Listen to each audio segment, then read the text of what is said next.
नमो भगवते वासुदेवाय ओम देवकी सुत गोविंद वासुदेव जगतपति देहमे तनियम कृष्ण त्वाम अहम शरणम गतः। अथ श्री ब्रह्मांड महापुराणे मध्य भागे तृतीय उपोद्घात पादे सागरोपाख्यान भार्गव चरित्रे जामदग्न्योर्वधो नाम पंचचत्वारिंशत्तमो अध्यायः। ओम नमः शिवाय ओम नमः शिवाय। वसिष्ठोवाच ततः कदाचिद्विपिने चतुरंगबलान्वितः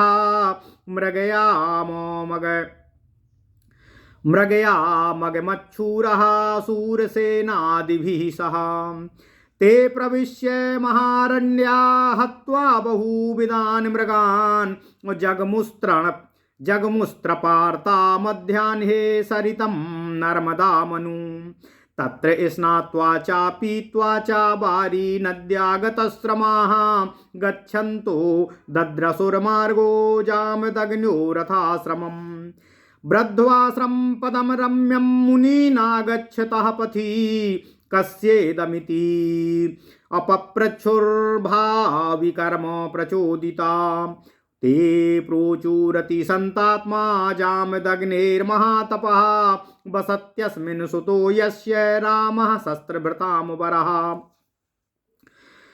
तच्छ्रुत्वा भीरभूते सा रामनामानुकीर्तनात् क्रोधं प्रसह्य नृशंस्य पूर्ववैरमनुस्मरन् अथ ते प्रोचुरन्योन्यं पितुर्हन्तुर्वधात् पितुः वैरनिर्यातनं किं तुं करिष्यामो दिशाधुनः इत्युक्त्वा खड्गहस्तास्ते सम्प्रविश्य तदाश्रमं प्रजग्धिरे प्रयातेषु मुनिर्वीरेषु सर्वतः तं हत्यास्य शिरो हृत्वा निषादा इव निर्दयाः प्रययुस्ते दुरात्मानः सबला स्वापरीं प्रति पुत्रास्तस्य महात्मानो दृष्ट्वा स्वापितरं हतं परिवार्य महाराजो रुरुदः शोककर्षितः। ओम नमः शिवाय ओम नमः शिवाय ओम नमः शिवाय। भर्तारं निहितं भूमौ पतितं वीक्ष्य रेणुका पपात मूर्छिता सद्यो लते वासनिताडिताः सा स्वचेतसी सम्मुच्य शोकपावकदीपितः दूरप्रनष्टो संज्ञेयो सद्यः प्राणैर्व्ययुज्यत अनालपन्त्या तस्यां तु संज्ञां याता हि ते पुनः न्यपतन्मूर्छिता भूमौ निमग्नः शोकसागरे ततस्तपोधनायेन्ये तत्तपो वनवासिनः समेत्याश्वासयामासुस्तुल्या दुःखासुतान् मुने सान्त्वमाना मुनिगणैर्जामदग्न्या यथा विधि आधक्षुर्वचसा तेषा मग्नो पितृ कलेवरे चक्रूरेव तद्दूर्ध्वं वै यत् कर्तव्यामनन्तरं पित्रोर्मरणात् दुःखेन पीड्यमाना दिवानिशं ततः काले गते रामा समानां द्वादशावधो निव्रस्तपसः संख्या सहादागाश्रमं पितुः। ओम नमः शिवाय ओम नमः शिवाय ओम नमः शिवाय ओम नमः शिवाय। ओम नमो भगवते वासुदेवाय ओम देवकी सुत गोविंद वासुदेव जगतपति देहिमे तनियं कृष्ण त्वाम अहम शरणम गतः।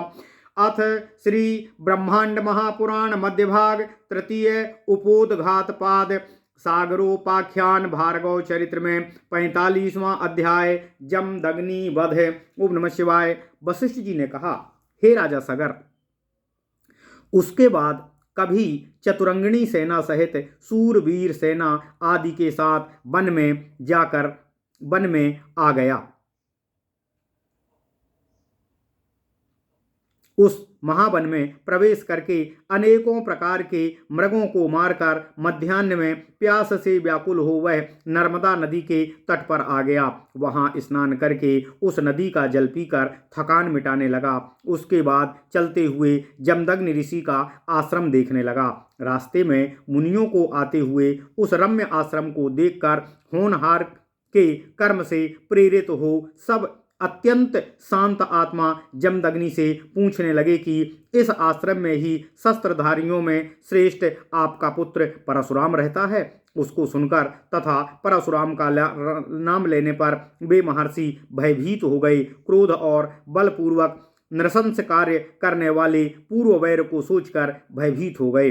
इसके बाद वे सब पिता को मारने वाले से पिता का बैर निकालने के लिए अब हम क्या करेंगे, यह परस्पर एक दूसरे से कहने लगे।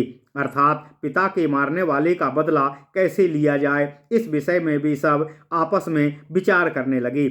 आश्रम में कहकर वे सब तलवार हाथ में लेकर उस आश्रम में घुस गए और चारों ओर घूमने वाले मुनिवरों को मारने लगे तथा जमदग्नि जी को मारकर और उनका निषाद के समान सिर चुराकर वे निर्दयी, दुराचारी, दुष्ट आत्मा, बलवान सभी अपनी अपनी नगरी की ओर चले गए।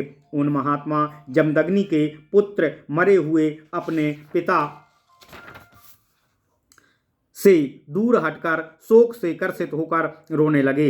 अपने पति जमदग्नि को भूमि पर गिरा हुआ देखकर उनकी पत्नी रेणुका वज्र से काटी गई लता के समान भूमि पर गिर गईं। वे अपने चित्त में शोकाग्नि से दीपित हो मूर्छित होकर चेतनाहीन होने के समान शीघ्र ही प्राणों से विहीन हो गईं।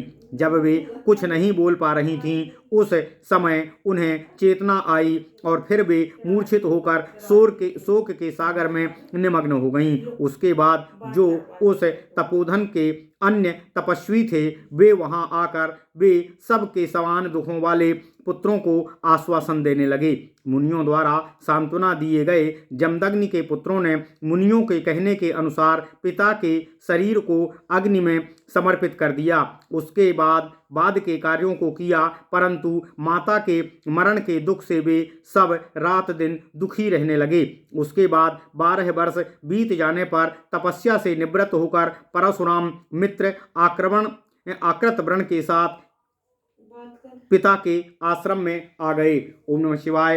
इति श्री ब्रह्मांडे महापुराणे वायुप्रोक्ते मध्यभागे सागरोपाख्याने भार्गवचरिते पंचचत्वारिंशत्तमो अध्यायः। इस प्रकार श्री ब्रह्मांड महापुराण वायुप्रोक्त मध्य भाग तृतीय उपोद्घात पाद का 45वां अध्याय सागरोपाख्यान में भार्गव चरित्र में जमदग्नि का वध पूर्ण हुआ। ओम नमः शिवाय। ओम नमः शिवाय।